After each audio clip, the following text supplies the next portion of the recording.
એક દાદાએ પ્રશ્ન આપણને કરેલો કે ધારો કે તમે જે કહો છો એમાં હું મંત્ર કરું છું, તો શું આ બધા સાધનો જે છે એ સાધનોને તમે કઈ રીતે બતાવવા માંગો છો, બરાબર? અને આ સાધનો ન કરીએ અને સીધા જોઈએ તો એ બની શકે ખરું કે નહીં? બરાબર. એક વસ્તુમાં બહુ ધ્યાન દેજો. જે કૃષ્ણમૂર્તિ છે, અષ્ટવક્ર છે, વશિષ્ઠ મહારાજ છે, એણે જે અભિવ્યક્તિ કરી છે એ અભિવ્યક્તિની અંદર એણે એવું કહ્યું છે કે તું ચૈતન્ય દેવ છે, તારામાં કંઈ છે નહીં, એટલે ન તો તારી અંદર ગ્રહણ કરવા જેવું છે, ન તો તારી અંદર ત્યાગ કરવા જેવું છે, ન તો તારે કોઈ સાધનાની જરૂર છે, કોઈ સાધનાથી એ પ્રાપ્ત ના થાય, એવું એણે બોધ આપણને આપ્યો છે, બરાબર? તો એની અંદર એ જે શબ્દો છે એ શબ્દો એવા માટે કહેવામાં આવ્યો છે કે જે વ્યક્તિ ચોથે માળે ચડી ગઈ છે, જે વ્યક્તિ છે એ ચોથે માળે ચડી ગઈ છે, અને જે ચડી ગઈ છે ને એને એમ કહી દીધું કે હવે આ સાધન છે ને જે નિસરણી છે એને હવે તમે છોડી દો, હવે એની જરૂર નથી, બરાબર? તો ત્યાં એને છોડવાનું કીધું છે, બરાબર? બાકી જે વ્યક્તિ ચોથે માળે ચડી ન હોય તો એ નીચે જ્યાં ઊભી છે તો એને એમ ન કહી દેવાય કે બધું છોડી દો, એને એમ ન કહેવાય કે આ બધું છોડી દો. એટલે ઘણી વખત પરિપક્વતા ના આવી હોય અને કાચું જો કપાઈ જાય તો એને પકાવવા માટે તમને બધાને ખબર છે કે ફળોને કપાવવા માટે દવાઓ મૂકવી પડે, અને એ જે પાકે એની અંદર જે ઝાડમાં પાકતું ફળ હોય ને એની જે મીઠાશ હોય એ પહેલાંમાં ના હોય, બરાબર? એટલે આપણે તો એવું કરવું છે કે પરિપૂર્ણ રીતે એની રીતે છૂટવું જોઈએ. આપણે કંઈ છોડવું નથી, એની રીતે જેમ જેમ આપણી અંદર પાત્રતા આવશે એ પાત્રતા અનુસાર બધી વસ્તુઓ છૂટશે, બરાબર? એટલે હવે આપણે ઊભા છે ક્યાં એ જોવું પડે આપણને, બરાબર? આપણે ચોથે માળે ઊભા રહી ગયા છે કે હજી પહેલે માળનું પગથિયું એ આપણે ચડ્યા નથી, જોવું પડશે એમ, બરાબર? અને જ્યાં સુધી એ આપણને દેખાય નહીં ત્યાં સુધી આપણી રિયલ જે યાત્રા છે ને એ યાત્રા ન થઈ શકે, બરાબર? એટલે તમને પહેલું સમજ એ આપી કે એક પ્રકૃતિ છે, એક ચૈતન્ય દેવ છે, બરાબર? અને ચૈતન્ય દેવ પ્રકૃતિની અંદર વિશેષ રૂપે જ્યારે પ્રગટ થાય છે ત્યારે એની અંદર વિશેષ રૂપે ક્રિયાઓ થાય છે, અને ક્રિયાના માધ્યમ દ્વારા પરમાત્મા જેવો છે તેનું ભાન એ પ્રકૃતિ વિશેષ રૂપે પ્રગટ થઈને આપણને પ્રેમ સ્વરૂપ છે, આનંદ સ્વરૂપ છે, શાંતિ સ્વરૂપ છે, બોધ સ્વરૂપ છે, અને એના થકી એની પોતાની જે ગતિ છે એવો જે બોધ કરાવે છે એ વિશેષ રૂપે જ્યારે કોઈ ક્રિયા પ્રકૃતિની અંદર થાય ત્યારે ત્યાં સુધી આપણને એ ચૈતન્ય દેવની જે મહાન શક્તિ છે એની આપણને ખબર પડતી નથી, બરાબર? જેમ એક વાયર લટકતો હોય અને લટકતા વાયરને આપણને ખબર ન પડે કે આની અંદર કરંટ છે કે નહીં, પણ જો અડી અને કરંટ લાગે તો આપણને એમ લાગે છે કે ના, આ જીવંત છે, આની અંદર કરંટ છે, બરાબર? એવી રીતે કોઈ પણ વસ્તુને જ્યારે વિશેષ રૂપે કોઈ ક્રિયાઓ થાય ત્યારે એની અંદર પડેલી જે ઊર્જા શક્તિ ચૈતન્ય દેવની હોય એનું ભાન એ કરાવે ક્રિયાના માધ્યમ દ્વારા, બરાબર? તો પરમાત્મા પ્રકૃતિના માધ્યમ દ્વારા વિશેષ રૂપે આપણી સામે એ હર પલ હર ક્ષણ નિત નવીનની અંદર પ્રગટ થતો હોય છે, અને છતાં આપણને એ પરમાત્મા જે અવ્યક્ત છે એનો બોધ નથી થતો, પણ વ્યક્ત જે પ્રકૃતિ છે એ પ્રકૃતિની અંદર જે પરિવર્તનતા આવે છે એને સંસ્કારના માધ્યમ દ્વારા આપણી દૃષ્ટિ એને જ્યારે જોવે છે ત્યારે એ પ્રકૃતિને વિકૃત કરે છે.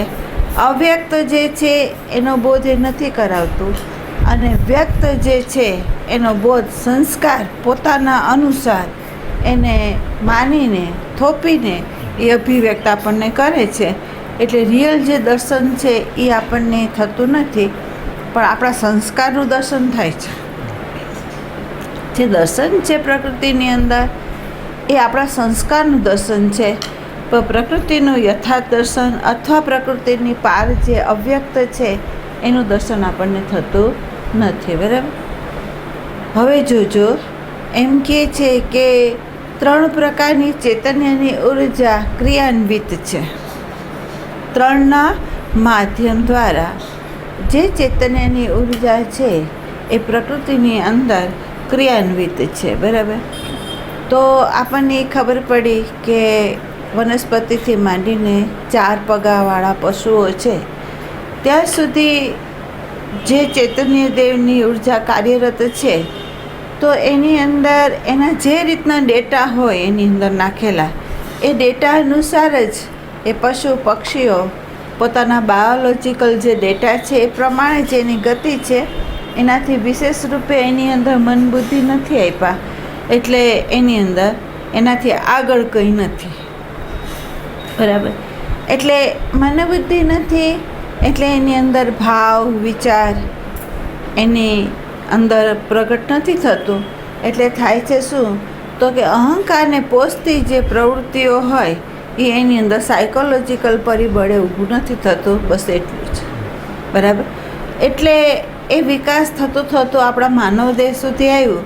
તો માનવદેહની અંદર આપણને જે મન બુદ્ધિ જે આપ્યા છે એ સાધનના માધ્યમ દ્વારા આપણી અંદર વિશેષ રૂપે એક સ્વતંત્રતા એવી રીતે આપી કે આ એનર્જી છે. બરાબર. હવે આ એનર્જીને તમારે કઈ રીતે વિકાસ કરવો છે એ તમારી પર સોંપવામાં આવશે. બરાબર. પણ હવે ધારો કે વિકાસ ન કરો તો પશુ જે રીતે જીવે છે એટલે જ સુધી તમે જીવી શકશો. એની આગળ જે સ્વતંત્રતા થઈને આપણી જે પોતાનું જે ચૈતન્ય દેવની જે રિયલ શુદ્ધ એનર્જી છે એને આપણે પ્રગટ નહીં કરી શકીએ. પણ જેમ ડેટા અનુસાર આપણે એમ કહીએ કે યંત્રવત મશીનવત જેનું જીવન છે એ રીતે જેવી રીતે પશુ પક્ષી છે એ પણ ખાય છે, પીએ છે, નિંદ્રા કરે છે, કલરવ કરે છે, બાળક પેદા કરે છે, બધુંય કરે છે. બરાબર. એના ડેટા અનુસાર એ જેમ યંત્રવત કરીને જેમ જીવે છે એવી રીતે જે માનવ છે એની અંદર પ્રાણ ઉર્જા છે. બરાબર. ઓની અંદર એ પ્રાણ ઉર્જા જ કામ કરે છે, એમ આપણી અંદર એ પ્રાણ ઉર્જા કામ કરે છે. અને એ પ્રાણ ઉર્જા શું કામ કરે છે, તો જે ખાવું પીવું ભોગવવું અને બહુ થાય તો સર્જન કરવું, બસ એટલું જ. બરાબર. તો જેનું આ બોડી પૂરતું જ જેનું જીવન છે, આ દેહને અનુલક્ષીને જ જેની પ્રાણ ઉર્જા છે એટલી જ કાર્યરત છે, તો સમજી લેવાનું કે એને અને પશુની અંદર કોઈ ફેર નથી. બરાબર.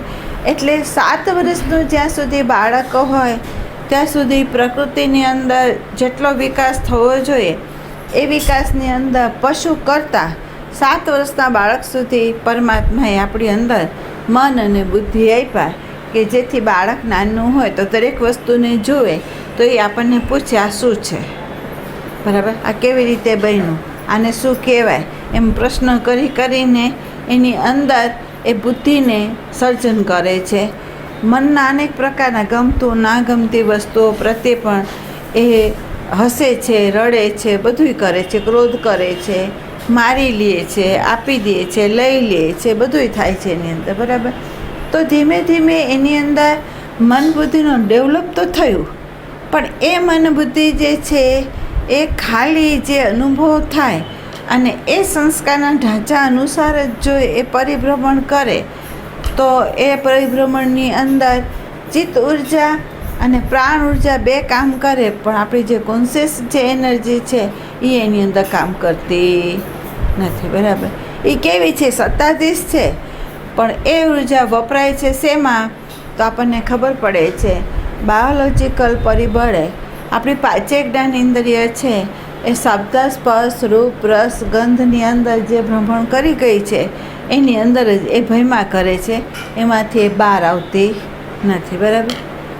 બીજું, જે ચિત્તની ઉર્જા છે એને આપણે એમ કહીએ છીએ કે ભાઈ ભાવ ઉર્જા છે, એ ધીમે ધીમે સંબંધમાં જોડાય છે. જેમ પશુ પક્ષીઓ જોડાય છે તો ખરા, પણ એ કેટલા પૂરતા? તો એના ડેટા છે એટલા પૂરતા. પણ જેવું પક્ષીને પોતાના બચ્ચાને પાંખ આવે ને ઉડી જાય તો પછી એ કંઈ એની હિલચાલ કે એનો જે વલોપાત જે છે જે માનવની અંદર છે સંબંધમાં, એવું એની અંદર નથી. બરાબર? પણ આપણી ચિત્ત ઉર્જાની અંદર આ વસ્તુ છે. એટલે આપણે એમ કહીએ છીએ કે ભાઈ પ્રાણ ઉર્જાની અંદર આ બોડી છે એની અંદર જે તમે ખાઓ છો, પીઓ છો, સૂવું છે, ઊંઘવું છે, જાગવું છે, એ બધું જે થાય છે એ પ્રાણ ઉર્જાની શક્તિના આધારે અંદર જે ઘટવું જોઈએ એ પ્રમાણે તમે જુઓ તો અન્ન પચાવે છે, એની અંદરથી બ્લડ કરે છે, ચરબી કરે છે, મળ બાદ કરે છે. આ બધું ઘટનાઓ જે ઘટે છે એ પ્રાણ ઉર્જાની શક્તિ અનુસાર થાય છે. બરાબર? અને એ થાય છે એના ડેટા અનુસાર. એમાં આપણને કંઈ કરવું નથી પડતું અથવા આપણે કાંઈ વિચારવું નથી પડતું. એ સ્વાભાવિક શ્વાસા ચાલી રહ્યા છે અને સ્વાભાવિક એ શ્વાસામાં આપણું જીવન છે, આપણું બોડીને મળતી એનર્જી છે. બરાબર? પણ એ એનર્જી પણ આપણે શેમાં વાપરીએ છીએ? તો ખાલી આ જે જીવન છે, જેમ પશુ પક્ષીઓ જીવે છે એ જ રીતે એટલા જ જીવનમાં આપણે એને વાપરી દઈએ છીએ. બરાબર? પણ જ્યારે બાળક મોટો થાય અને અમુક 15-16 વર્ષનો થાય અને એને વિજાતીય વ્યક્તિ જ્યારે એની સન્મુખ આવે ત્યારે એની અંદર કામ ઉર્જા સક્રિય થાય છે. અને કામ ઉર્જા જ્યારે સક્રિય થાય છે તો કામ ઉર્જા અનુસાર જ્યારે સંબંધ જોડે છે તો એ સંબંધની અંદર આપણે એમ નહીં કહી શકીએ કે એણે ભાવથી સંબંધ જોડ્યા છે. આપણે એમ કહીએ પ્રાણ ઉર્જાથી સંબંધ જોડ્યા છે. આપણે શું કહેશું? સંબંધ જે જોડાયા છે એ પ્રાણ ઉર્જાની દૃષ્ટિકોણે જ જોડાયા છે. જેને આપણે સાદી ભાષામાં કહીએ છીએ કે ભાઈ આ પ્રેમી પ્રેમિકા છે એ વાસનાના છે, એની વાસના જો પૂરી થાય તો એ છોડી દે છે, એની આગળ એ ગતિ નથી કરતા. બરાબર? તો એ સંબંધને આપણે પ્રાણ ઉર્જાના માધ્યમ દ્વારા થયેલા સંબંધો ગણીએ છીએ. એને આગળ કંઈ નહીં કે જેથી આપણે એમ કહી ન શકીએ કે આની ઊંડાઈમાં એ લોકો ગયા છે. બરાબર? પણ એક વ્યક્તિ છે કે જેને બોડી નથી, લક્ષ્ય એની આ બોડીનું નથી, એની અંદર કામ ઉર્જા કામ નથી કરતી, પણ હૃદય કામ કરે છે, દિલ કામ કરે છે. તો એવી જે વ્યક્તિઓ હોય કે જે વ્યક્તિને કોઈ ઇષ્ટમાં, કોઈ વ્યક્તિમાં, કોઈ ગુરુઓમાં એનું દિલ લાગી જાય અને એ હૃદયની જે ચિત્ત ઉર્જા છે એ ભાવમય બને અને ભાવમય બનીને જે ગતિ કરીને સંબંધ જોડે તો આપણે એમ કહીએ છીએ કે પ્રાણ ઉર્જાની સાથે ચિત્ત ઉર્જા જોડાઈ છે. પ્રાણ ઉર્જાની સાથે આપણી ચિત્ત ઉર્જા જોડાઈ છે, જે ઉર્જાએ સંબંધ જોડ્યા અને ભાવની અંદર ગતિ કરી. બરાબર? પણ એ ગતિની અંદરે આપણે સજાગ રહેવાનું છે કે એ ઉર્જાએ ભલે સંબંધ જોડ્યા, પણ એ સંબંધની અંદર ધારો કે અનુકૂળતા આવી તો સંબંધ રહ્યા અને પ્રતિકૂળતા આવી એટલે સંબંધ તૂટી ગયો. બરાબર? આપણને જે જોતું હતું એ ગુરુઓમાં મળી જાય છે અને આપણને નથી જોતું એ નથી મળતું તો ગુરુઓની અંદર એ સંબંધ તૂટી જાય છે. બરાબર? તો આ જે ચિત્તની જે ઉર્જા છે એ ઉર્જા સંબંધ તો જોડી તો દે છે, પણ ભાવની સાથે સંબંધ જોડે છે. તો જ્યાં સુધી આપણને સત્સંગ ન મળ્યો હોય તો એ ભાવ ઉર્જા કરે શું? તો અનુકૂળતા પ્રતિકૂળતા અનુસાર એ ભાવની અંદર પરિવર્તન થયા કરે. બરાબર? ક્યારેક અતિભાવ હોય તો આપણે બધુંય કરી નાખીએ, અતિભાવ ના હોય ને એમાં પ્રતિકૂળતા આવી ગઈ તો આપણે પૂરેપૂરા એની અંદરથી કટ કરી નાખીએ છીએ. બરાબર? તો આની અંદર આપણને જોવા મળે છે કે ભાવ તો છે પણ એ ભાવની અંદર એ હેતુ છે, અપેક્ષા છે, આગ્રહ છે. તો એની અંદર આ ચિત્ત ઉર્જા જે છે એ ડાયવર્ટ ક્યાં થઈ જાય છે? તો આપણે એમ કહીએ અધોગામીમાં. કેવી રીતે? તો કે એ શુદ્ધ ભાવમાં રૂપાંતરણ નથી થતી, પણ એ ચિત્ત જે ઉર્જા છે એ રાગમાં, દ્વેષમાં, કામમાં, ક્રોધમાં, લોભમાં, મોહમાં એ આખી ચિત્ત ઉર્જા વપરાઈ જાય છે. બરાબર? એટલે અહીંયા પ્રાણ ઉર્જા બોડી અને વિષયોમાં વપરાઈ જાય છે, અને અહીંયા ચિત્ત ઉર્જા જે છે એ ભાવની અંદર, સંબંધની અંદર એ ઉર્જા આવી રીતે, જેને એ જ્ઞાન નથી મળ્યું. તો બેઓસીની અંદર અહંકારના કેન્દ્રમાં રહીને એ જ્યારે સંબંધ જોડે છે ત્યારે અનુકૂળતા પ્રતિકૂળતાને કારણે એની અંદર ભાવની અંદર ચડાવ ઉતાર આવે છે. અને એ ચડાવ ઉતારની અંદર થાય છે ઘણી વખત એવું કે એ રૂપાંતરણ થઈને કામ, ક્રોધ, લોભ, મોહ, રાગ, દ્વેષવાળા સાયકોલોજીકલ પરિબળ ઊભા કરે છે. અને ઊભા કરીને કરે છે શું? તો આપણી અંદર એવા પરિબળોને નેગેટિવના ઊભા કરે છે કે જેથી આપણે પોઝિટિવ હતા એને બધું નેગેટિવ થઈ જાય છે. બરાબર? અને એની અંદર કેન્દ્ર રહી જાય છે અહંકાર, અને આપણું જે મૂળભૂત જે સ્વરૂપ છે એની વિસ્મૃતિ થઈ જાય છે. બરાબર? પ્રાણ ઉર્જા જે છે એ શબ્દ, સ્પર્શ, રૂપ, રસ, ગંધની અંદર આ શરીરને જોડીને આપણી પ્રાણ ઉર્જાનો જે વ્યય છે એ શું કરે છે? તો કે બહિરંગ લઈ જાય છે. અને તમને એમ કીધું છે કે આપણા જે શ્વાસાની જે રિધમ છે, મૂળ સ્ત્રોતથી તે સમષ્ટિના મૂળ સ્ત્રોત સુધી એ જાય ને આવે છે. બરાબર? એ બહાર જ્યારે જાય છે ત્યારે પરમાત્માની એનર્જી લઈને આપણી અંદર આવે છે. બરાબર? અને આપણી અંદરથી ખરાબ એનર્જી છે એ બહાર કાઢીને પરમાત્મામાં જોડાય છે પ્રાણ ઉર્જાના માધ્યમ દ્વારા. પણ જ્યાં આપણને એ પ્રાણ ઉર્જા અધોગામીએ શબ્દ, સ્પર્શ, રૂપ, રસ, ગંધની અંદર સાયકોલોજીકલ પરિબળે જ્યારે ભોગમાં આપણે વયા જાય ત્યારે એ પ્રાણ ઉર્જા શ્વાસન ક્રિયાની અંદરની ગ્રંથિઓને ગાંઠો બાંધે છે. અને જેને આપણે એમ કહે છે કે દરેક ચક્રોની અંદર એ અવરોધક પરિબળ ઊભા કરે છે, જેને લીધે આ શરીરની અંદર રોગ આવે છે. બરાબર? ચિત્ત ઉર્જાની અંદર, સંબંધની અંદર જ્યારે આપણે જોડાઈએ છીએ અને એ સંબંધની અંદરે આપણે આપણા સંસ્કાર અનુસાર જ્યારે જોડાણ કર્યું, તો આ ચિત્ત ઉર્જા શું કરે છે? તો કે સંબંધોની અંદર આવીને અનુકૂળતા પ્રતિકૂળતાને લીધે એ પણ ઉર્જા સંબંધોમાં વપરાય છે. પણ એ વપરાય છે કેવી રીતે? તો કે કામ, ક્રોધ, લોભ, મોહ, રાગ, દ્વેષ એ રૂપે એ વપરાઈ જાય છે. અને વપરાઈને કરે છે શું? તો આપણે કહીએ છીએ કે જેને આપણે એમ કહીએ કે માનસિક રોગ જે છે એ આવે છે કેના માધ્યમ દ્વારા? તો કે આ ચિત્ત ઉર્જાના માધ્યમ દ્વારા. આપણી બેહોશી છે, અને બેહોશીને કારણે આપણે જોડાયા છે ક્યાં? તો ભાવથી જોડાયા, પણ ભાવની અંદરે વિકૃતિ આવી. કેમ? તો આપણું અહંકાર કેન્દ્ર છે, સ્વરૂપનું અભાન છે, પ્રકૃતિનો યથાર્થ બોધ નથી, સાધનની જાણ નથી, અને સંબંધ શું કહેવાય એની આપણને ખબર નથી. એટલે થાય છે શું? તો ચિત્ત ઉર્જાની અંદર પણ અનેક પ્રકારના વાદળાઓ છવાય છે, જેની અંદર અનેક પ્રકારના અવરોધો આવે છે, અને એ સીધો જે સંબંધ છે એ આપણે બાંધી શકતા નથી. બરાબર? ત્રીજું છે કે એની અંદર ને એની અંદર, ચિત્ત ઉર્જાની અંદર ને અંદર વિચારના માધ્યમ દ્વારા આપણી ગતિ છે. તો વિચાર જે છે એની અંદર કોઈ શાસ્ત્રીય વિચાર હોય તોય ભલે, ભૌતિકના પણ વિચારો હોય તોય પણ ભલે, સંબંધગત વિચારો હોય તો પણ ભલે, અનુભવ જે છે એ અનુભવ અનુસાર જ વિચાર ઉઠે છે.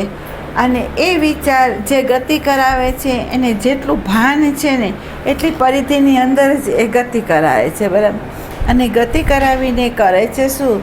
તો અજ્ઞાતમાં એ પ્રવેશ નથી થવા દેતી. અને બીજું એક છે કે સીધું શ્રવણ છે એ આ બુદ્ધિ આવવા નથી દેતી. અને ત્રીજું એ છે કે એક તો એ શ્રવણ જે છે એને અંદર નથી આવવા દેતી, પોતે પોતાના જ્ઞાતથી બહાર એ જઈ નથી શકતી. એટલે એ પણ શું કરે છે, તો એ પણ આપણા જે રિયલ આઈ છે એને અવરોધક પરિબળે બને છે. બરાબર. તો પ્રથમ આપણે જાણવું પડે કે આપણે પ્રાણ ઉર્જામાં છીએ કે ચિત્ત ઉર્જામાં છીએ કે કોન્શિયસ એનર્જીમાં આપણે પ્રવેશ કર્યો છે, એ પહેલાં જોવું પડે. બરાબર. અહંકારનું જો કેન્દ્ર જ હોય અને અહંકારના કેન્દ્રની અંદર જો આપણે પ્રાણ ઉર્જાની જ રમતની અંદર જ જો રહેમાં કરતા હોય, એટલે જન્મવું, મોટું થવું, ભૌતિકમાં ભમવું અને શરીરને અનુલક્ષીને જ વિચરવું, એનાથી આગળ કંઈ નહીં, તો સમજી લેવાનું આપણે પશુવત છે, તો માનવમાં પહેલાં આવવું પડશે. બરાબર. અને જો એ માનવમાં આવે તો એને શું થાય, તો કે એની ભાવ ઉર્જા જે છે એ સક્રિય થાય. બરાબર. પણ હજી તમે જુઓ તો અત્યારની અંદર તમે વિચારા, જો નિરીક્ષણ તમે કરો ને, તો લોકોની અંદર હૃદયનો ભાવે નથી. અત્યારની જે વ્યક્તિઓ છે એની અંદર હૃદયનો ભાવ નથી. પણ મેકેનિકલ અનુસાર તમે જુઓ કે જે રીતે ડેટા છે, ડેટા અનુસાર એનું આદાન પ્રદાન છે. ધારો કે મા બાપનું બાળક પ્રત્યે, બાળકનું મા બાપ પ્રત્યે, આજુબાજુના સમાજ પ્રત્યે તમે જુઓ તો જે કંઈ વહેવું છે એ વહેવું તમે આમ જુઓ તો તમારા જે ડેટા છે એટલું જ વહેવું છે, એ રીતે જ વહેવું છે. ક્યાંય હૃદય નથી જોડાતું. બરાબર. તો હૃદય ન જોડાતું હોય તો તમારું જે ક્ષેત્ર છે એ સાવ નીચે પગથિયા ઉપર છે. તમે પગથિયું હજી ચડ્યા જ નથી. બરાબર. હવે પગથિયું ન ચડ્યું હોય તો પહેલાં અહીંયાથી પગથિયું ચડવું પડે, જેને પાતંજલિની અંદર યમ નિયમો જે કીધા છે. તો પહેલું તો અહીંયા આવવું પડે. તમારે અહીંયા આવ્યા પછી શું કરવું પડે, તો તમને ખબર પડવી હોવી જોઈએ કે શબ્દ, સ્પર્શ, રૂપ, રસ, ગંધ જે વિષયો છે એ વિષયોનું મારી અંદર મૂલ્ય કેટલું છે કે જેથી મારી પ્રાણ ઉર્જા એમાં વ્યય થઈ રહી છે, એ જોવું પડે. અને જ્યારે તમને એનું ભાન થાય તો તમે તમારા શરીર ઉપર તમે આવો અને આની આવશ્યકતા હોય એટલી જ જો તમે એનો ઉપયોગ કરો તો અહીંથી પહેલું પગથિયું શરૂ થાય છે. હવે તમારે જોવાનું છે કે તમે બોલી તો રહ્યા છો કે અમે ગુરુના શિષ્ય છે, તમે બોલી રહ્યા છો અમે સાધક છીએ, તમે બોલી રહ્યા છો કે અમે સત્સંગ ગ્રહણ કરીએ છીએ, તો અમે સાધના કરી રહ્યા છીએ. આ બધા શબ્દ જે બોલાઈ રહ્યા છે, તો આ છે ખુલ્લું પ્રમાણ. અને એ પ્રમાણને તમારી અંદર એ પ્રમાણ લઈને તમે જુઓ કે તમે ત્યાં આવ્યા છો તો પહેલું પગથિયું ચડ્યા છો. બરાબર. હવે જો આ પહેલું પગથિયું જ તમે ચડ્યા ન હોય તો ચોથે પગથિયે તમે વાત ન કરો. ચોથા પગથિયાની વાત તમારા માટે ના આવે, પહેલું પગથિયું જ તમારા માટે આવે. બરાબર. એટલે એમ કહે છે કે એ પહેલાં પગથિયે જે વ્યક્તિ ઊભી છે એના માટે તમને ખ્યાલ હોય તો આપણા ઋષિવરોએ એવું બતાવવામાં આવ્યું કે જે લોકો સાવ જડ છે, સાવ મેકેનિકલ છે એમ, અને જેની અંદર હજી ભાવ કે બુદ્ધિનો પ્રવેશ નથી થયો, તો એ શું સાધન કરે કે જેથી એ લોકો નિયમનમાં આવે, પ્રાકૃતિક જીવનની અંદર આવે ને એની અંદર ફેરફાર થાય. તો અહીંયા આપણને કહેવામાં આવ્યું છે કે નિષ્કામ કર્મ છે સાધન છે. નિષ્કામ જે કર્મ છે સાધન છે. અને એ સાધનના માધ્યમ દ્વારા જો કોઈ વ્યક્તિ આ બોડીથી એવી રીતે સેવા કરવાનું શરૂ કરે તો તનથી જ્યારે એ નિષ્કામ ભાવે સેવા કરે તો ધીમે ધીમે એની અંદર ભાવનું પ્રાગટ્ય થાય. તમે જોજો, જે સેવા કરતા હોય તો શરૂઆતની અંદર એને પ્રમાદ આવે, એનો અહંકાર છે બફર બનાવે, એમાંથી છટકી જવાની વાતો એ કરે, અને તમને એને ખ્યાલ હોય તો જ્યારે તમે સેવા કરતા હોય ત્યારે અપેક્ષાઓ આવે, સામે વ્યક્તિ પ્રત્યેનો આગ્રહ આવી જાય, અને ઘણી વખત આપણી અંદર ક્રોધ છે, લોભ છે, મોહ છે એ પણ પ્રગટ થાય. તો સેવા જે કરતું હોય એની અંદર પ્રેક્ટિકલમાં એ જ્યારે ઉતરે ત્યારે એને જે સેવામાં અવરોધક પરિબળ હોય દેખાવા માંડે, અને દેખાય ત્યારે એને ખબર પડે કે સેવામાં મારો ચોખ્ખો ભાવ નથી. મારા જે સેવા હું કરું છું એ સેવાની અંદર મારો શુદ્ધ ભાવ નથી. મારા ભાવની અંદર અપેક્ષાઓ છે, આગ્રહ છે, અનુકૂળતા પ્રતિકૂળતાના ભાવો છે કે જેથી મને સેવા કરવા દેતું એ નથી. બરાબર? તો આવું જો નિરીક્ષણ જો વ્યક્તિ કરતી જાય તો ધીમે ધીમે ધીમે ધીમે એને એનું હૃદય જે છે એ સાચા સંબંધને જોડતું જાય. બરાબર? અને જ્યારે એ જોડતું જાય તો એ દેહથી ઉપર ઉઠે છે અને હૃદયથી એ જોડાય છે.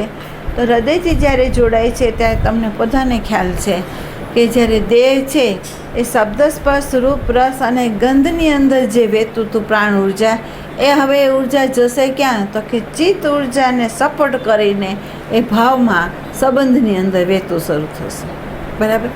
અને જ્યારે સંબંધની અંદર વહેતો થાય ત્યારે એને જો ઓબ્ઝર્વેશન શરૂ થાય તો એને ખબર પડે કે મારી ચિત્ત ઉર્જાને અવરોધક પરિબળ શું છે. તો એને ખ્યાલ આવે કે હું જે જોડાઉં છું, કાં દેહથી જોડાઉં છું, કાં એના ભાવથી જોડાઉં છું, કાં કોઈ હેતુએથી હું જોડાઉં છું. અને હેતુએથી જોડાઉં છું એટલે મારી અંદર એ અપેક્ષા છે, આગ્રહ છે, અનુકૂળતા છે, પ્રતિકૂળતા છે, માન છે, અપમાન છે. આવા બધા પરિબળો એવા છે કે મેં જે સીધા સંબંધમાં મારે આવવું જોઈએ એ મને આવવા દેતું નથી. બરાબર? એટલે ચિત્ત ઉર્જાની સાથે પ્રાણ ઉર્જા છે, એ બંને ઉર્જાઓ જ્યારે વહેતી હોય ત્યારે જો આપણું આ ઓબ્ઝર્વેશન થાય તો ધીમે ધીમે એમ કહેવામાં આવે છે કે એ ભાવ ઉર્જાને શુદ્ધ કરવી હોય તો શું કરવું? તો આપણા ઋષિવરોએ બતાવ્યું. કીર્તન છે, સ્મરણ છે. બરાબર? કીર્તન ગયું પ્રાણ ઉર્જામાં, સ્મરણ ગયું ચિત્ત ઉર્જામાં. જે વ્યક્તિ કીર્તન કરે છે તો તમને ખ્યાલ હોય તો ઓશોની અંદર સક્રિય ધ્યાનની પદ્ધતિ આપેલી, અને કીર્તનની અંદર તમે જુઓ તો ધારો કે ગરબા છે કે કીર્તન છે, એની અંદર આપણી બોડીની અંદર જે સંગ્રહાયેલી જે ઉર્જા હોય એ બધી છૂટી પડે. અને છૂટી પડે એટલે થાય શું? તો કે એ જે ખરાબ ઉર્જા હોય બહાર નીકળી જાય અને શુદ્ધ ઉર્જા અંદર ભરાય. એટલે પ્રાણ ઉર્જામાં જે સંગ્રહ થયેલી ખરાબ નેગેટિવ જે ઉર્જા એ ગાંઠો બાંધી છે એ છૂટી શેનાથી થાય? તો કે સેવા અને કીર્તનથી થાય. બરાબર? અને જ્યારે સ્મરણમાં જાય, કોઈ ગુરુના સ્મરણમાં જાય, કોઈ ઈષ્ટના સ્મરણમાં જાય, તો એ સ્મરણ સાથે જ્યારે એ જોડાય છે ત્યારે એના ભાવની અંદર રહેલી જે વિકૃતિઓ હોય ને એ શુદ્ધ થાય છે. બરાબર? અને જેવી એ શુદ્ધ થાય એટલે મંત્ર જપથી શુદ્ધ થાય. બરાબર? તો આ બધા જે છે એ પરમાત્માના સગુણના સ્મરણમાં, સગુણ ગુરુના સ્વરૂપમાં પણ જ્યારે સ્મરણમાં આપણે જઈએ છીએ એટલે ભાવ ઉર્જાની જે વિકૃતિઓ છે એ દૂર થાય છે અને ધીમે ધીમે એ શુદ્ધ થાય છે. બરાબર? હવે એ શુદ્ધ થાય તો આ ચિત્ત ઉર્જા છે એને જોવાવાળું કોણ છે ને એ પ્રશ્ન ત્યાં ઉઠે, ત્યાં સુધી ના ઉઠે. બરાબર? અને એને એ ખબર પડે કે જેના માટે હું ભજન કરી રહ્યો છું, જે પરમાત્માને પ્રાપ્ત કરવા માટે હું મારી સાધના કરી રહ્યો છું, તો મને પ્રાપ્ત કેમ નથી થતા? મારામાં શું એવું છે કે મને પ્રાપ્ત નથી થતો? એમ તો એની જ્યારે એને તલપાપડ થાય ને ત્યારે સમષ્ટિની અંદર એવી વ્યવસ્થા છે કે આપણને એવા સંતો આગળ આપણને મૂકી દે કે જે સંતો એ આ જોયું છે, સમજ્યા છે, જે પૂર્ણ મુક્ત છે એના સહયોગમાં આપણને લાવે છે, અને જે ખૂટતી કડી હોય એ આપણને એ આપે છે. બરાબર? તો આપણી અંદર ખૂટતી કડી એ છે કે આપણને દૃષ્ટિ નથી મળી, આપણને જોવાની દૃષ્ટિ નથી મળી. એટલે અહીંયા એ જોવાની આપણને દૃષ્ટિ આપે છે કે ભાઈ તારી પ્રાણ ઉર્જા, ચિત્ત ઉર્જાને અવરોધક જો પરિબળ હોય તો તું અહીંયા નિરીક્ષણ કર કે તારો જે અહંકાર છે એ દેહ દૃષ્ટિએ અહંકારી છે, ભાવ દૃષ્ટિએ અહંકારી છે, વિચાર એટલે જ્ઞાન દૃષ્ટિએ અહંકારી છે. એને તું પ્રકાશ. બરાબર? તો અહીંયા જો એ પ્રકાશ કરે તો એને ખબર પડે કે હું ક્યાં ક્યાં અટકો છું. બરાબર?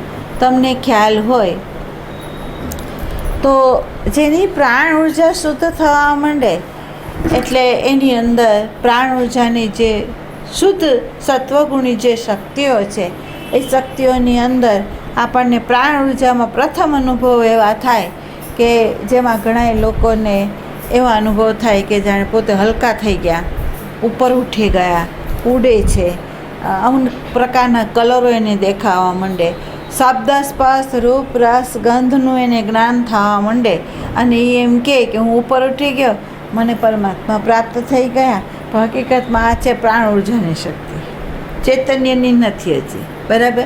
તો અહીંયા જો ગુરુ દ્રષ્ટિ આપણને મળી હોય, પહેલે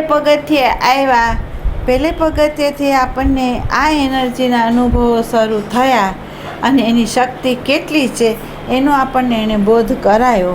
અને જો આપણને ગુરુ દ્રષ્ટિ ન મળી હોય તો આપણે પહેલે પગથિયે અટકી જઈએ ભોગમાં. બરાબર. એટલે સમજી લેવાનું, હલકું શું શરીર થાય, ઉડતું શરીર થાય, નાનું થાય, મોટું થાય, અથવા તમને અનેક પ્રકારના કલરો દેખાય, પ્રકાશો દેખાય, તો એ ચૈતન્ય દેવના નથી, એ પ્રાણ ઉર્જાના છે. અને એ પ્રાણ ઉર્જા એની પોતાની અંદર રહેલી જે સત્વગુણી શક્તિ છે એનું આપણને દર્શન કરાવે છે. પછી આપણને જવાનું છે આગળ. બરાબર. હવે જે વ્યક્તિ ચિત્ત ઉર્જાની અંદર આવ્યા, જેની ચિત્ત ઉર્જા શુદ્ધ થઈ, જે ચિત્ત ઉર્જામાં આવ્યા અને જેની ચિત્ત ઉર્જા શુદ્ધ થઈ, તો એવાય સાધકો છે કે જેની ચિત્ત ઉર્જા શુદ્ધ થવા માંડે એટલે એની અંદર તમને ખ્યાલ હોય તો અવ્યક્તના જે જ્ઞાન હોય એ એની અંદર પ્રગટ થવા માંડે. બરાબર. તો અવ્યક્તમાંથી રહેલું જે જ્ઞાન છે એ એની અંદર વિશેષ રૂપે જ્યારે પ્રેરણા રૂપે પ્રગટ થાય.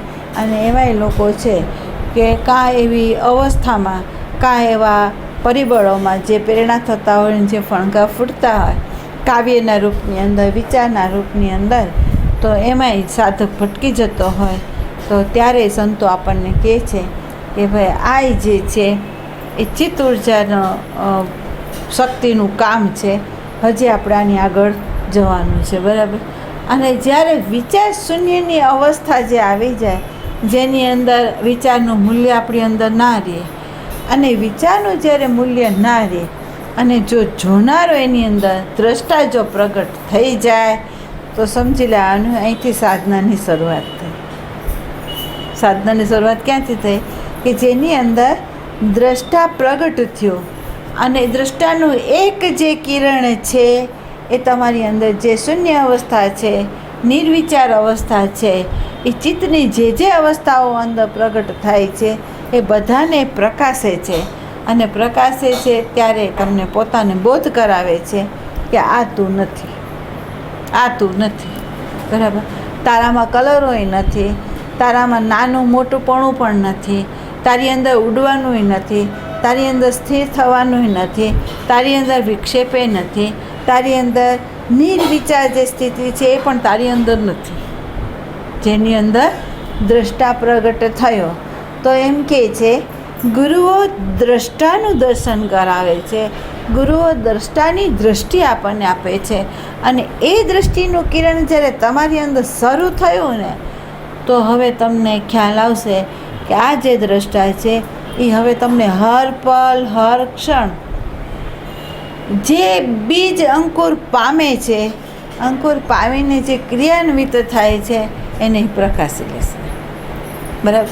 અને જો એને એ પ્રકાશે તો સમજી લેવાનું કે આપણી સાધનાની હવે શરૂઆત થઈ છે. અત્યાર સુધી આપણે સાધક બનવા માટેના પ્રયત્નમાં હતા અને શરૂઆત ક્યારે થઈ? તો અહીંયા આવ્યા ને ત્યાંથી શરૂ થઈ. બરાબર.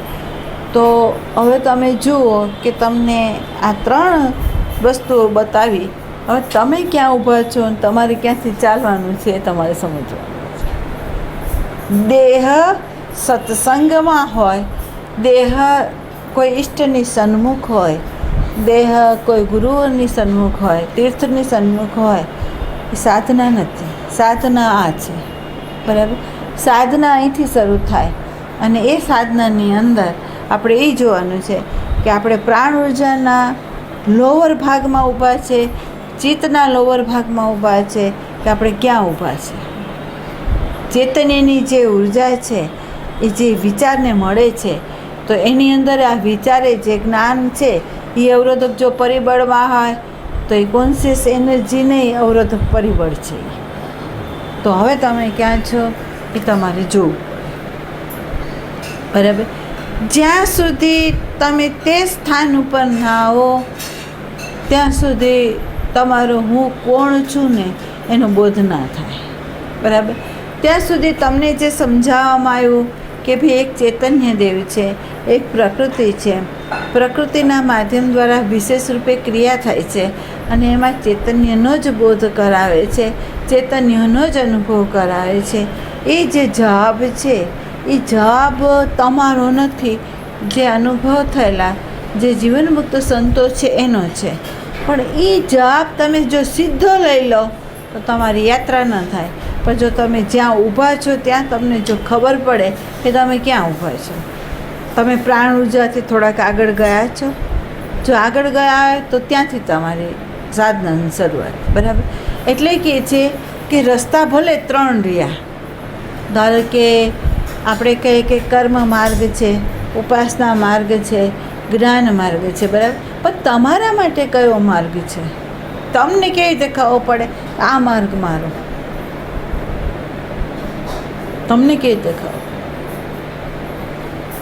એટલે અહીંયા એમ કહે છે કે જે ગુરુની સન્મુખ થયા હોય ને, જે જીવનમુક્ત સંતની સન્મુખ થયા હોય ને, એ ગુરુઓને ખબર પડે કે આ વ્યક્તિ છે કર્મમાં પારંગત છે, સેવામાં પારંગત છે, એને કંઈ કહેવું નથી પડતું, એની અંદર ભાવ નથી.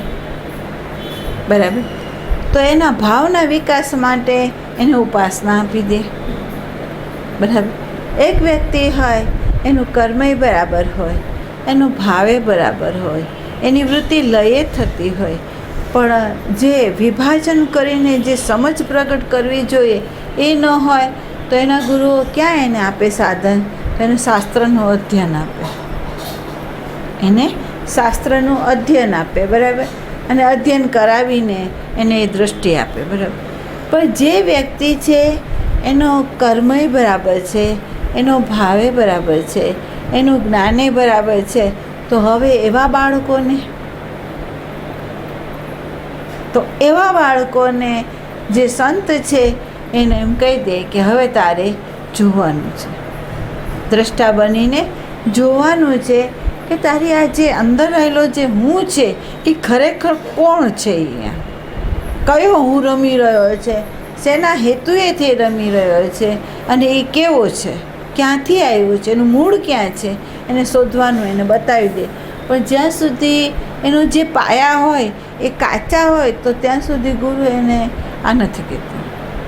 બરાબર. તો આપણે ક્યાં છે, કયા સ્થાન ઉપર ઊભા છે, આપણે કયા પગથિયે છીએ, એ પગથિયેથી આપણને હાલવાનું રહેશે.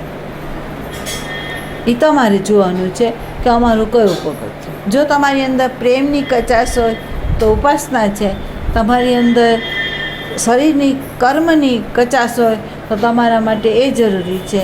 જો તમારી અંદર જ્ઞાન ના હોય, તમને બોધ ન હોય તો જ્ઞાનની જરૂર છે. બરાબર.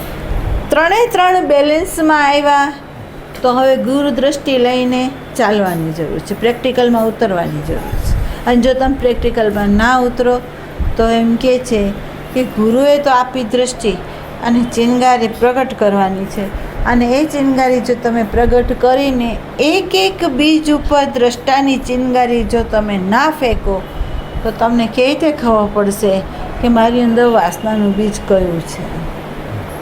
બરાબર. એટલે એ તમને જે વ્યક્તિને દ્રષ્ટિ મળી તે સજાગ ક્યાં થશે? એમ તો વ્યવહાર છે એની અંદર એ સજાગ થશે, વ્યવહારની અંદર એ સજાગ થશે. ક્યાં સજાગ થશે?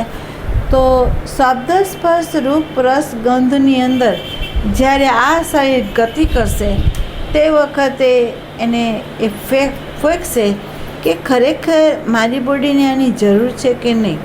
જો એને જરૂર નહીં હોય તો એ નિયમનમાં રહેશે. બરાબર. અને એ ઉર્જાને એ એમાં જતી બચાવી લેશે. બરાબર. તો એની આવશ્યકતા છે એટલી જ એની ગતિ કરશે. બિન આવશ્યકતા છે એમાં એ ગતિ નહીં કરે. બરાબર. પછી સંબંધોની અંદરે તમે જુઓ તો જે વ્યક્તિને ગુરુ દ્રષ્ટિ મળી છે, જેને ખરેખર પોતાના આત્મા પ્રત્યે પ્રીતિ છે, તો એ શું કરશે?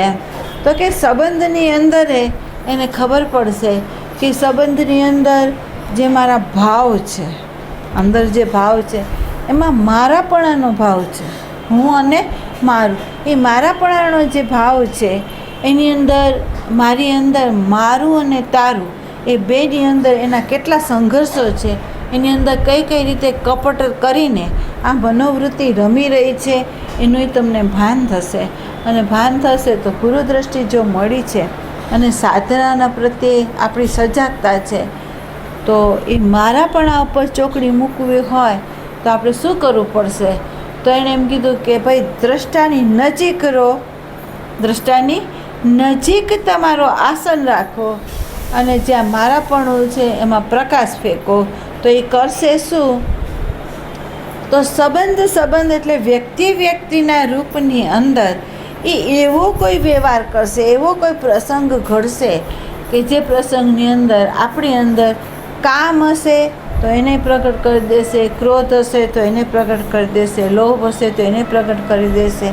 એ જે બીજનું અંકુર ફોડે છે અને એમાં જો તમે સભાન હો તો તમે એની એનર્જી તમે નહીં આપો અને એને તમે જોઈને પરિપૂર્ણ રીતે ફળ સુધી જુઓ કે જેથી એ નીકળી જાય. બરાબર. તો અહીંયા સજાગ રહે, જે ભલે અંકુર ફોડ્યું પણ તમે સજાગ રહો, એની સાથે આપણે રહેવાનું નથી. જો અહીંયા એમ કીધું છે ન ભાગવાનું, એટલે આપણે જ્યાં છે એ સંબંધોથી ભાગવાનું નથી, એની અંદર ભોગવવાનું નથી, એટલે એમાં વહેવાનું નથી. પણ કરવાનું શું છે?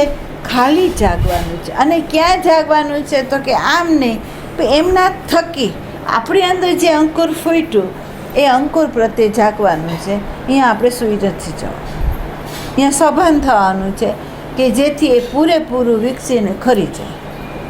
બરાબર. તો એ તમે જો સભાન થાવ તો તમારી ચિત્ત જે ઉર્જા છે એને તમે કોન્શિયસનો સાથ લઈને તમે એ કામ પૂરેપૂરું તમે કરો છો, તો તમારી સાધના સાચી છે, તમે હાલી રહ્યા છો. બરાબર. અને નહીં તો કોઈ પણ અંકુર હશે ને ફૂટશે અને સેજ તમે બેહોશ થશો ને તો ક્રિયાની થઈ જશે, વર્તમાન ચૂકાઈ જશે. દ્રષ્ટામાંથી તમે અહંકારના કેન્દ્રમાં તમે આવી. બરાબર. તો ઉર્જા છે ચૈતન્ય દેવની જ, પ્રાણમય જે શક્તિ છે જે ઉર્જાની એ ચૈતન્ય દેવની છે, ચિત્તમય જે શક્તિ છે એ ચૈતન્ય દેવની છે, વિચારમય જે શક્તિ છે એ ચૈતન્ય દેવની છે, અને આ ત્રણે જે પ્રકાશે છે એ શુદ્ધ ચૈતન્ય દેવની જ છે. પણ આપણને હજી ખબર નથી, કારણ કે આપણે ચોથે માળે હજી ગયા નથી, હજી પહેલે માળે આપણે બરાબર નથી. જોજો, તમે પહેલો માળ ક્યારે એમ નહીં કહી શકો મારી સામે કે હું બરાબર છું. બરાબર. એટલે અહીંયા સંતોએ આપણને પહેલે માળે વધારે સ્થિર થવા માટે, અંદર જવા માટે આપણને એક આપી મંત્રની શક્તિ કે ભાઈ એક મંત્રની માળા કરો, કે માળા કરવાથી થાય શું? તો કે 12 ભટકતી જે ચિત્તવૃત્તિ છે એ એક સ્થાનમાં સ્થિર થાય, અને સ્થિર થઈને જાય ક્યાં? તો કે અંદર હૃદયમાં એ જાય, કારણ કે એ હૃદયમાં જાય તો ઈષ્ટનો ભાવને પ્રગટ કરે. પણ યંત્રવત જ જો માળા ફરે તો ભાવનું પ્રાગટ્ય ના થાય. બરાબર. ભાવનું પ્રાગટ્ય ક્યારે થાય? કે તમે એક યંત્રવત નહીં પણ એની સાથે પરમાત્માનો ભાવ ભેળવીને તમે જ્યારે જાઓ તો. બરાબર. એટલે કે છે કર્મની અંદરે વિશેષ ભાવ, ઉપાસનાની અંદરે વિશેષ ભાવ, વિચારની અંદરે વિશેષ પ્રકાશ તમે જ્યાં સુધી નહીં કરો ત્યાં સુધી આ ત્રણ ઉર્જા છે અધોગામી છે. હવે એને ઉર્ધ્વગામી આપણે કરવી છે, એને બેલેન્સમાં લાવવી છે. તો તમને તમારું જે નિજી સ્વરૂપની જે દૃષ્ટિ આપણને આપી છે કે ચોથો જે માળ છે, જે કોન્શિયસ છે, જે રિયલાઇઝ છે, જેના થકી આ બધું પ્રકાશાય છે, મનને પ્રકાશે છે, બુદ્ધિને પ્રકાશે, ચિત્તની અવસ્થાને પ્રકાશે છે, અંદર જે જે અનુભવ થાય છે બધાને જે પ્રકાશે છે એ પ્રકાશના કેન્દ્રમાં ઊભા રહો ને પછી આવે.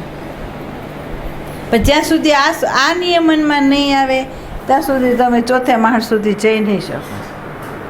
બરાબર. અને ચોથે માળે ચડીને જોવાનું છે. ત્યાં સુધી તમારે અંદર જોવાની શક્તિ નથી. બરાબર. એટલે નિત અભ્યાસે રહેવું, સતત અનુસંધાન સેવું, એ જે સંતો વાત કરે છે એ સાચી છે. એ સતત અનુસંધાન જે તમારું મૂળ જે દ્રષ્ટા સ્વરૂપ છે એની અંદર જો ન રહે તો તમે અભ્યાસ શું કરશો?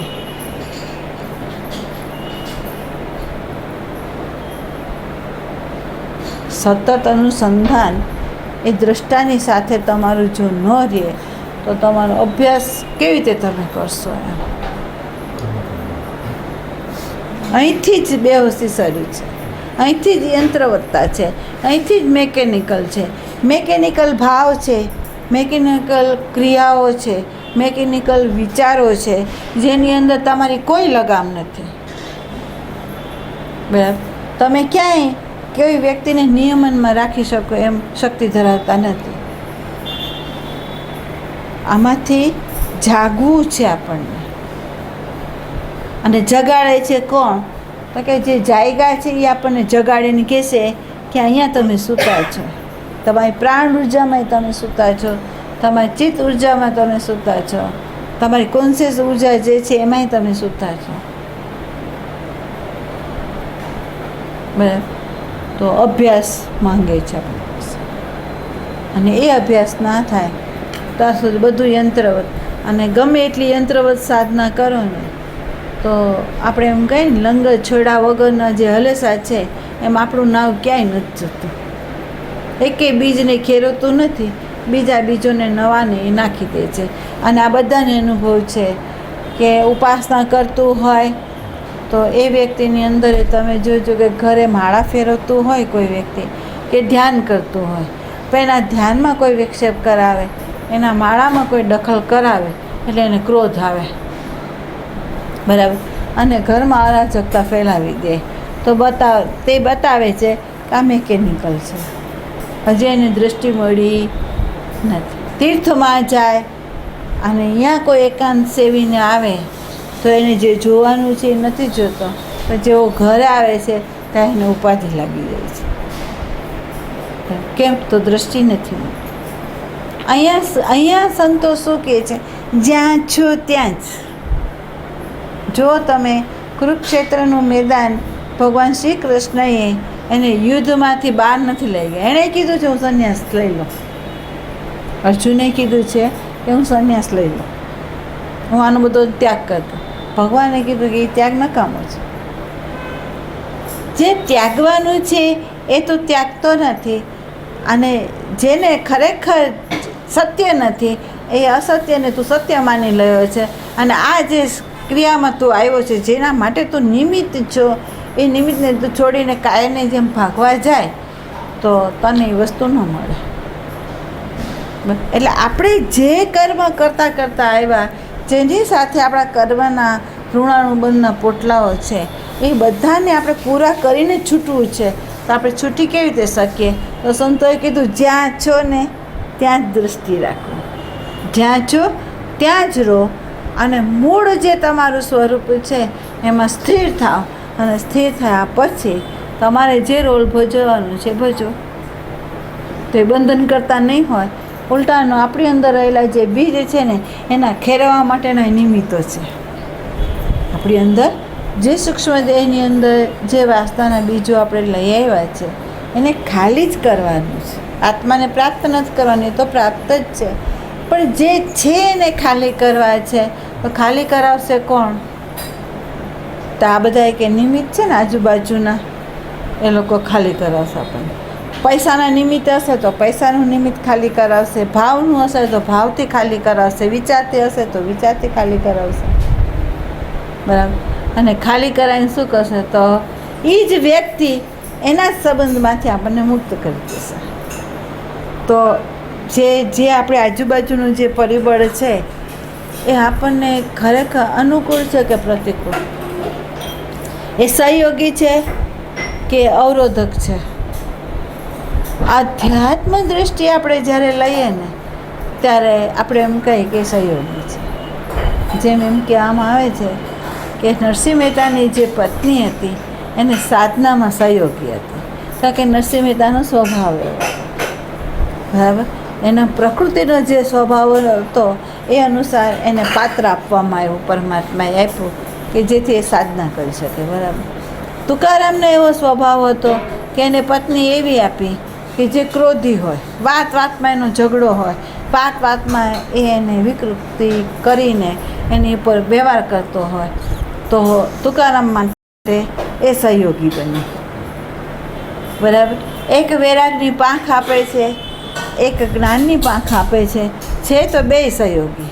તો હવે તમે જુઓ, અનુકૂળ ને પ્રતિકૂળ જે છે એ મનનો ખેલ છે, પણ જો તમે અનુકૂળ ને પ્રતિકૂળથી ઉપર ઉઠી જાઓ તો આ બધા જે પરિબળો છે એ કરશે શું, તો કે આપણો પોટલો જે છે ને એને ખુલ્લું કરાવી દેશે, આપણને ભાન કરાવી દેશે, અને કઈ રીતના ઋણાનુબંધ છે એ પણ બતાવી દેશે, આપણી અંદર કયા બીજો છે એને બતાવી દેશે, આપણે ક્યાં જકડાયેલા છે એનું એ ભાન કરાવી દેશે, બરાબર.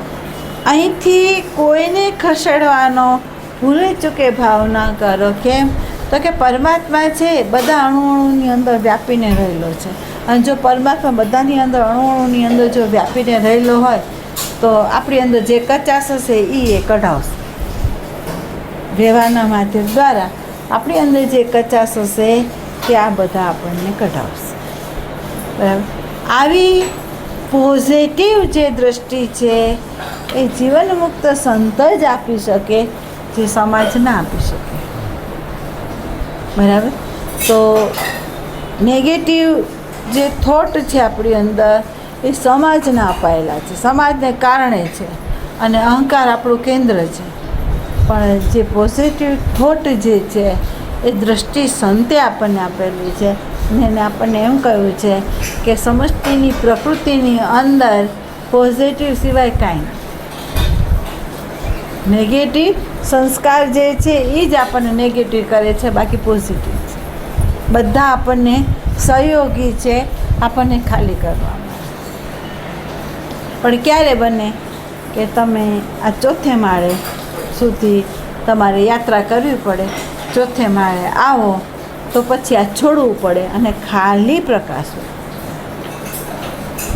બરાબર.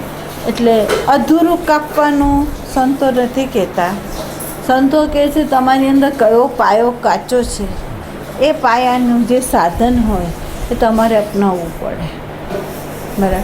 એટલે તનથી, મનથી, બાહ્ય ધનથી, અંતરંગે ધનથી, અંતરંગે ધન છે, અને એ ધનનો જ્યારે તમે ત્યાગ કરો તો અહીંયા તમારું જે શુદ્ધ હું જે છે એ પ્રગટ થાય ત્યાં સુધી, બરાબર. એટલે સાધન જે છે અંતઃકરણને અનુલક્ષીન છે, અનબેલેન્સ સાધન જે છે, ચિત્ત ઉર્જાનો જે ઉપયોગ આપણને ખબર નથી, તો પ્રાણ ઉર્જા, ચિત્ત ઉર્જા, કોન્શિયસ એનર્જી જે છે એને ત્રણને રિધમમાં આપણે લાવીએ તો જ આપણે એની ઉપર ફોકસ પાડી શકીએ અને ઉર્જાનો બચાવ આપણે કરી શકીએ નહીં, બરાબર. એટલે અહીંયા અંદર સંશય કંઈ રાખવો નહીં. સાધન કોઈ ગલત નથી, સાધન આથી પહેલે પાર જવા સુધી ત્યાં તો છે જ, પહેલે પાર પહોંચ્યા પછી છોડી દેવાના છે, બરાબર. તો એ અષ્ટવક્રની સામે જનક રાજા આવ્યા તો એને નાવ છોડી દેવાનું કીધું, બરાબર. રામચંદ્રજીને છોડી દેવાનું કીધું, કારણ કે એ પાત્ર એવા છે, સ્થિર થયેલા છે, જેની અંદર કંઈ છે નહીં, ખાલી પ્રશ્ન જ છે કે હું કોણ છું, બરાબર. તો આપણે અહીંયા સુધી ના આવ્યા હોય, આપણી અંદર ભાવની શુદ્ધિકરણ ન થયું હોય તો આ કરો.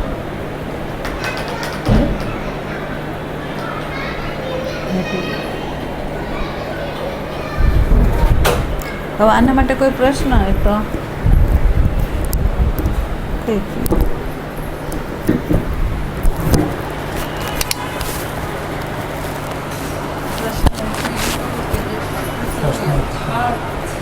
પ્રશ્ન